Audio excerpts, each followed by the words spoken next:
Hi friends, welcome back to one world. അപ്പം നമ്മുടെ പുതിയ വീഡിയോയിലേക്ക് എല്ലാവർക്കും സ്വാഗതം. അപ്പോൾ ഇന്നത്തെ സ്പെഷ്യൽ എന്താണെന്ന് കണ്ടിട്ട് നമ്മുടെ കോറദോശ അല്ലെങ്കിൽ റാഗി ദോശ എന്നൊക്കെ പറയൂലേ, അതാണ് കേട്ടോ.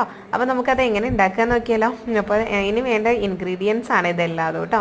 1.5 കപ്പോളം റാഗി എടുത്തിട്ടുണ്ട്. അതിലേക്ക് ഒരു 1/2 കപ്പ് ഉഴുന്ന്, ഒരു ലേശം ഉലുവയാണ് ആഡ് ചെയ്തിട്ടുള്ളത്. നന്നായി കഴുകി വൃത്തിയാക്കിയതിന് ശേഷം നമ്മൾ അതിലേക്ക് ഒരു 1/2 കപ്പോളം അവിലും കൂടിയും ചേർത്തിട്ട് ഒരു 5-6 മണിക്കൂർ സോക്ക് ചെയ്ത് വെക്കുകയാണ് കേട്ടോ. അപ്പോൾ ഇതാ എല്ലാം നന്നായി കുതിർന്ന് വന്നിട്ടുണ്ട് കേട്ടോ. പിന്നെ ഒരു മിക്സിയുടെ ജാറിലേക്ക് ഇതെല്ലാം ചേർത്ത് നല്ല ഫൈനായിട്ട് അടിച്ചെടുക്കുകയാണ്.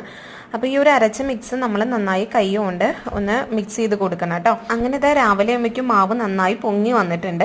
അപ്പോൾ ഇനി നമുക്ക് ആവശ്യത്തിനുള്ള മാവ് എടുത്തിട്ട് ദോശ ഉണ്ടാക്കാം കേട്ടോ. നെയ്യൊക്കെ ഒഴിച്ചിട്ട് അടിപൊളി ദോശ ഉണ്ടാക്കുക. അപ്പോൾ നമ്മുടെ ഹെൽത്തിനും നല്ലതാണ്. വീഡിയോ ഇഷ്ടപ്പെടുകയാണെങ്കിൽ ലൈക്ക് ചെയ്യാനും ഷെയർ ചെയ്യാനും കമൻറ്റ് ചെയ്യാനൊന്നും മറക്കില്ല. അപ്പോൾ നമ്മുടെ ചാനൽ ആദ്യമായിട്ട് കാണുന്നവരാണെങ്കിൽ സബ്സ്ക്രൈബ് ചെയ്യാനും മറക്കല്ലേ കേട്ടോ.